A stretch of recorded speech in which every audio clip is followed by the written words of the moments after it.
all good. It is the Mollo up against Brunch's Sylvanos. I mean, let's get it kicking, right? Top 32. And all of the action that comes with it,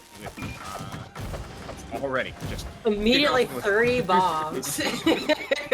I mean, that's the goal, right? Like Mollo, you don't necessarily have the best like aerial acceleration, should we say? Like, so a lot of the times you make up for that with these variety of tosses and airspace, and on top of like your third jump, to play around with burst range in a way that many other characters in this game like don't play on that axis.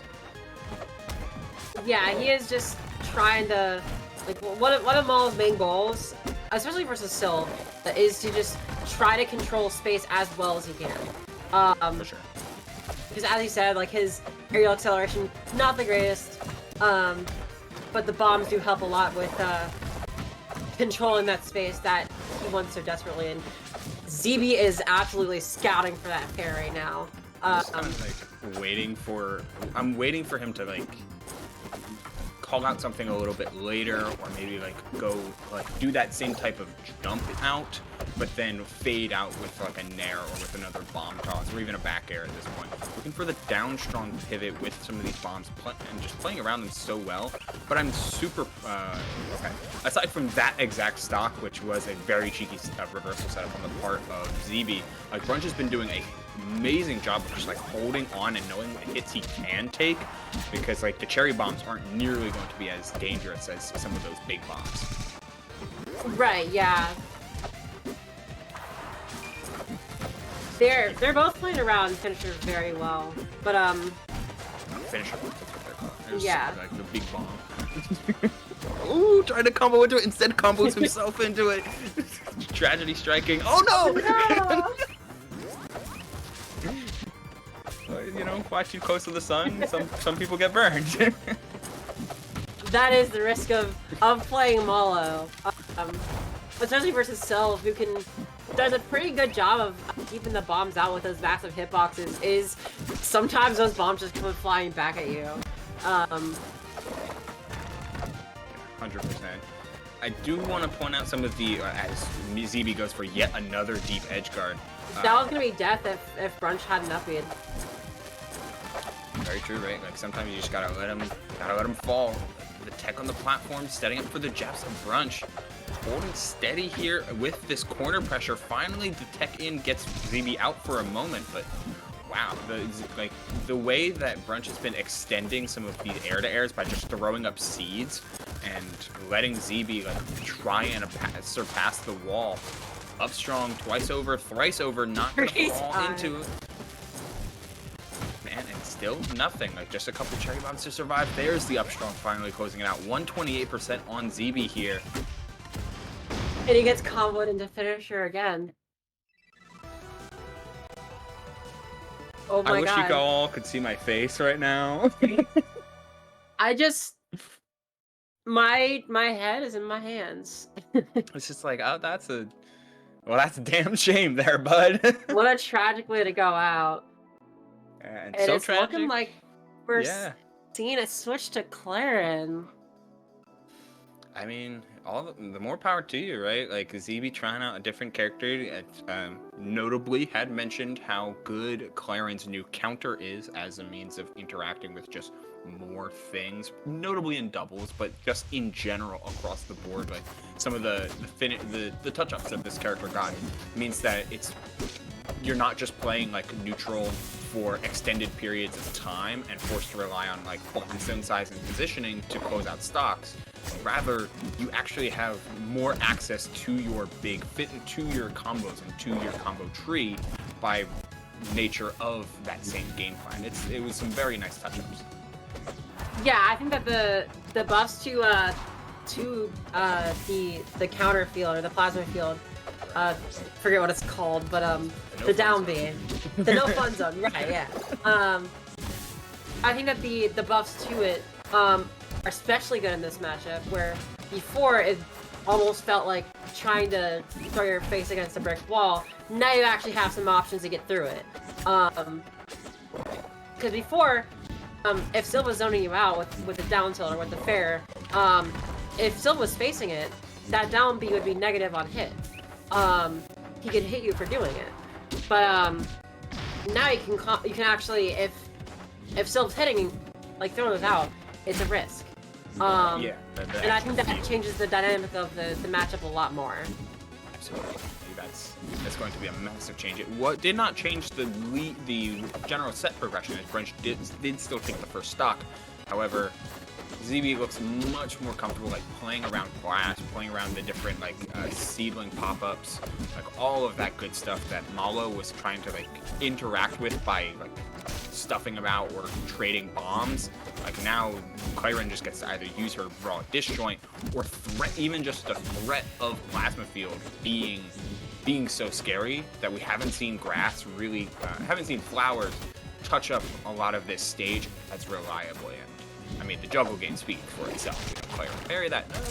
No. Just barely misses. Oh, that's such a tragic way. Barely missing on the parry. Yeah, missed the parry, DI'd in on the chomp as well, so that was just a free up strong, and then Rockwall does Rockwall things, and look at all this damage here, holy moly. Yeah, that's 75. Finally getting that forward strong to close out the stock, but with this, we're seeing Brunch really chase down here. I love that high pin attempt, right? Like these back airs are so potent at catching these platforms in a variety of ways, or you're able to extend. Super nice stuff as Brunch takes a 2-0 lead. And are we in best of 5 territory? We are in best of 5 territory. Okay. Top 32 is I believe it's all best of 5. Okay, that checks out then. All good then, as another character swap for ZeeBee is prepped and ready to go. Swapping over from the Clairen over to the Etalus, a character that he has played in the past. Yeah, ZeeBee, he has a storied history with Etalus. There are plenty of times where he has picked this character. I believe he's been playing him before Mollo even came out. Obviously before Mollo he was known for the Crag, but you could even argue that this past season, right? Like he was during his full transition over to Mollo as like a character he's leading with. You could argue he counterpicked Etalus more than he did Crag. Of course, like the Crag absolutely had its place, and ZeeBee's a multi-talented player, but Brunch is showing off that all these different characters don't mean squat if he calls out your jump, calls out any of your recoveries or any of your follow-ups, and whether it had been the Clairen or the Mollo or now the Etalus, Brunch has got a beat on just where ZeeBee wants to head with so many of these. Be able to transition from matchup to matchup very well. Yeah, he's been doing such a good job keeping up with ZeeBee and how he's been changing characters and with the characters' playstyles as well. He's been trying to suffocate Brunch out, but Brunch is not falling quite susceptible to that. I'm surprised that back air there hit, but up air will see out the stock, and ZeeBee for the first time this set, I believe, is finally up a stock. Yeah, finally gets to enjoy the advantage of a lead a little bit, which Etalus plays with extremely, extremely well. Looking for the down air, the die follow-ups, but nothing thanks to the DI in from ZeeBee. And just using, like, not even spreading a ton of ice, just been very much focused on, like, the flat drops and wavelands, thanks to the utilization of burning hideout. That's what the stage is called. But utilizing burning hideout is like a facilitation for that movement and just good jab pressure, right? Like ZeeBee's been playing around that zone very, very well, and the armor will keep him alive. Yeah, and he's been doing such a good job finding these raw like armors. Like he's not even going between stocks; he's just finding them in neutral, and is gonna manage to take his first game of the set. That feels pretty good, right? And not only do you get the first game of the set, you also get to follow up with a solid combo. You finish in a strong way overall, which is good for the momentum, right? If you like take a very scrappy game, sometimes that can be kind of deflating almost. But taking your first game of a set in a in a productive way is very much elating. Yeah, like that second game, it looked pretty dominating by the end. Like at the beginning, they were kind of going pretty even, but by the end, ZeeBee he felt very comfortable. It looked like he knew what he wanted to do at every moment. Still, you got to play around with Brunch's counterpick twice over now as we go to Endless Abyss. This is a stage I know that players from both sides love.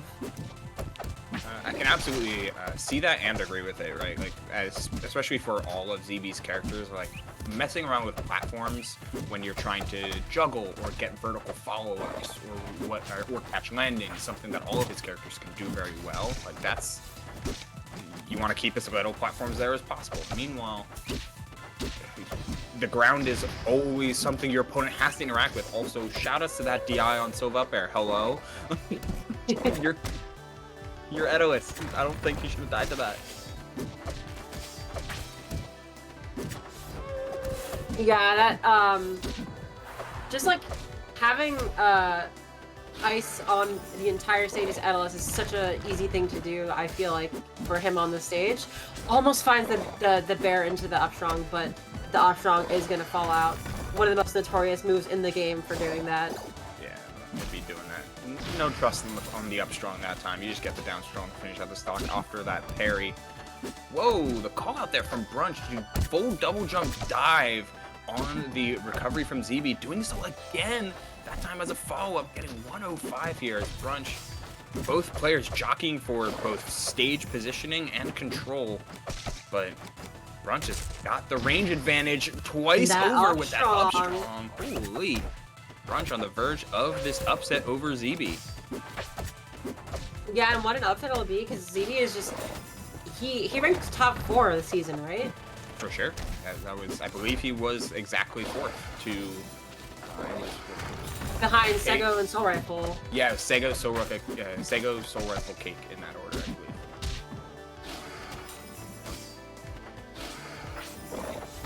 Thank you, Cyber, for the correction. Either way, he was 4th. Yeah. Yeah, so and able to take that stock as well. So. But while we've been talking, yeah, ZeeBee has been kind of making the comeback.